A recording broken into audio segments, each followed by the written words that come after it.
Dominique Hofbauer, bonjour. Bonjour. Merci d'avoir accepté notre invitation. Alors Merci. samedi, vous avez manifesté dans les rues en Belgique pour demander l'annulation d'un projet d'élevage de 107 000 visons à Vervic. Tout d'abord, comment s'est déroulée cette journée, cette manifestation? Plutôt bien, on a une bonne mobilisation. La police parle de entre 1500 et 2000 manifestants, donc c'est un tout petit village, hein. Donc c'est vraiment impressionnant d'avoir 2000 personnes qui manifestent en fait sur les lieux de l'implantation de ce futur projet d'élevage, qui est un méga élevage, hein. Vous dites 107 000 visons, c'est-à-dire que ces visons vont en fait doubler le nombre de visons qu'il y a actuellement dans les élevages à fourrure en Belgique, donc c'est vraiment colossal.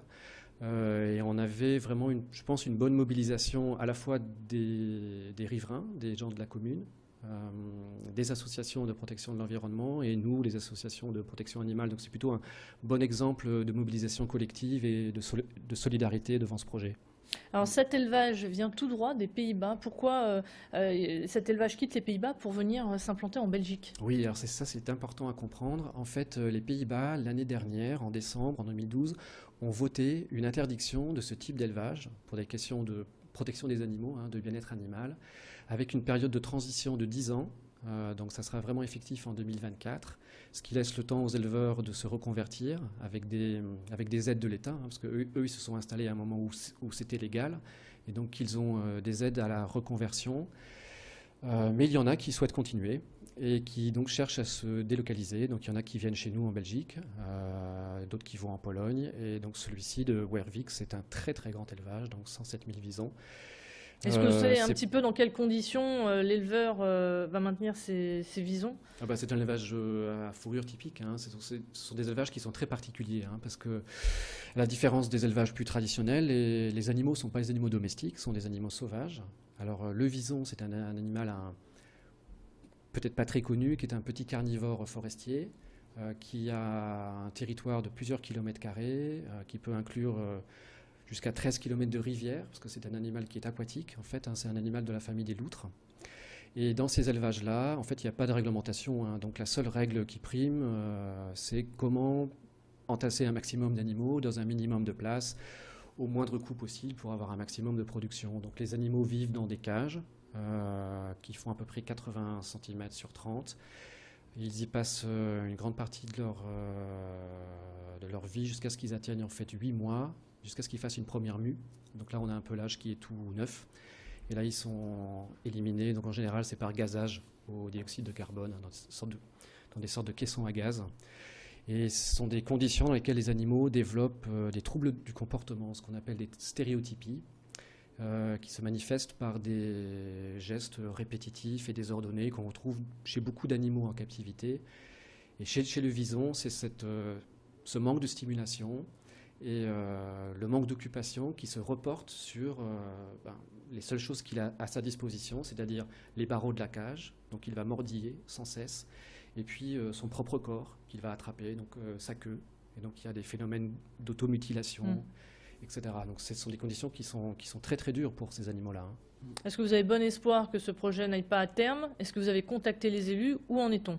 Oui, alors il y avait beaucoup d'élus qui étaient présents samedi. Il y a la commune qui est elle-même très engagée. En fait, on est dans une situation un peu absurde, pas seulement par les dimensions extravagantes de l'élevage, mais aussi la situation administrative. En fait, la commune a mis son veto et il y a eu des plaintes de 2000 riverains qui s'opposent à ce projet. Et au-dessus de la commune, la province a autorisé, malgré cette situation d'opposition locale, la mise en place de ce projet. Pour l'instant, c'est bloqué parce que nous, chez Gaïa, on a fait appel, la commune a fait appel, d'autres associations de protection de l'environnement ont fait appel. Donc on est dans une situation pour l'instant où c'est bloqué et l'éleveur ne peut pas s'installer.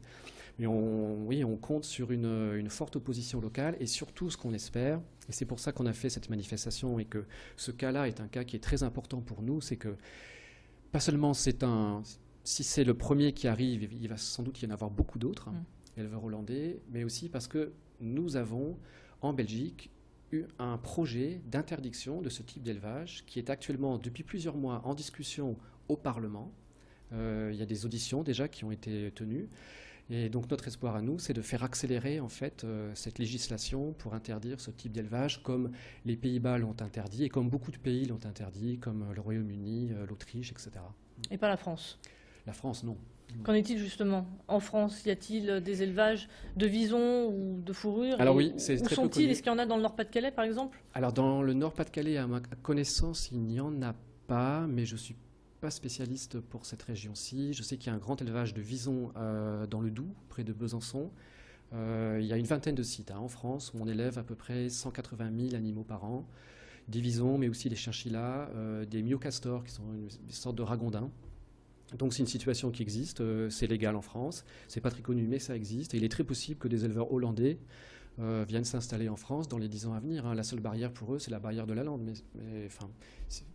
Et pour en revenir à la Belgique, concrètement, quand est-ce qu'on saura si l'éleveur pourra s'installer ou non à Vervic? Alors les procédures d'appel vont prendre plusieurs mois. Voilà, je pense qu'on sera fixé d'ici quelques mois, probablement au début de l'année prochaine, ce qui ne nous empêchera pas, nous, d'aller au Conseil d'État et de continuer de faire tout ce qu'il est possible pour nous, en tant qu'association, de faire pour empêcher cet élevage de Quelles sont les actions justement que vous allez mener? J'imagine des manifestations, des actions coup de poing? Pour l'instant, on est plutôt sur la voie légale et surtout ce qu'on encourage beaucoup le public à faire et les consommateurs à faire, c'est d'être responsable, c'est peut-être un grand mot, mais en tout cas d'être très attentif aux vêtements qu'ils achètent, parce que de la fourrure, on ne s'en rend pas compte, mais il y en a partout. Sur les cols des capuches, sur les manchons, il faut vraiment regarder. On a souvent l'impression que, parce que c'est pas cher, c'est de la fausse fourrure, mais c'est souvent de la vraie. Donc il faut être très attentif à ça, il faut regarder les étiquettes. Il y a un test qu'on peut faire si on a un doute qui est très très simple, c'est avec un briquet. Vous prenez un peu de fourrure et avec un briquet, si ça se met à fondre, c'est que c'est un dérivé du pétrole et c'est du plastique. Enfin, c'est de la fausse fourrure. Si ça commence à sentir un peu le sèche-cheveux cramé, là, c'est que c'est de la vraie fourrure. Si vous voulez être encore plus sûr, le plus simple, c'est de ne pas prendre de vêtements dans lesquels il y a... Comment expliquer ce regain pour la vraie fourrure aujourd'hui, alors que les associations en parlent et qu'on est finalement dans une ère où l'écologie et l'environnement a beaucoup de place? Est-ce que la fourrure revient aujourd'hui? Oui, elle revient un petit peu. C'est un nouveau phénomène de mode? C'est un peu un nouveau phénomène de mode. Il y a beaucoup de grands couturiers, de grands noms de la mode qui travaillent avec de la fourrure, sans doute parce que c'est une matière qui est disponible maintenant de plus en plus, parce qu'il y a beaucoup d'élevages qui se développent dans les pays de l'Est, en Russie, dans les pays émergents, etc., en Chine, qui arrivent à des coûts très très bas. Et donc c'est intéressant pour les fabricants de vêtements de travailler avec cette matière-là. Alors on avait pris dans les années 80 l'habitude comme ça de faire beaucoup attention à ça. C'est pas tant les manteaux en vraie fourrure que la fourrure en tant qu'accessoire. Aussi on en trouve dans les sacs à main, etc. Et puis il y a beaucoup de stars du rap par exemple, pour qui la fourrure c'est un peu quelque chose d'ostentatoire. Enfin ça fait partie un peu du costume, avec les bagues, avec les diamants, etc. Merci beaucoup Dominique Hofbauer. Je rappelle que vous êtes de l'association Gaïa. Merci pour cette explication de projet d'élevage de visons à Vervic. C'est ainsi que s'achève cette édition spéciale Retour de l'actualité à 15h30. Soyez au rendez-vous. À tout de suite.